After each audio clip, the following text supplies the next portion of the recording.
Hi, I'm Brian. This is an SAT math question involving probability. So we're given this table here. We're told data was collected to study head trauma among college football players. The researcher surveyed 200 players who were considered skill position players and 200 who were considered non-skill. They were asked to provide information on how many concussions they recall experiencing.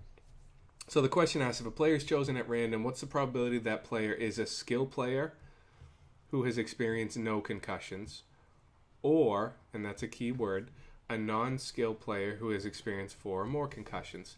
So if you remember just a general rule, probability equals the number of positive outcomes divided by the number of possible outcomes. So by positive outcomes, we just mean the number of things we're counting to actually happen. Possible is just the total. So in this case, the number of possible outcomes is 400. We're choosing a player at random. There were 400 players. So there's 400 different players that could be chosen.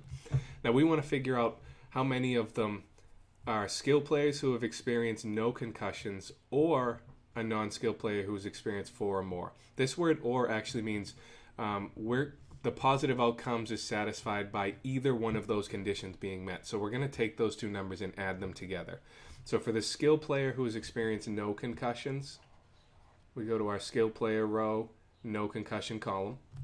Non-skill player who has experienced 4 or more, we're going in this row in this column.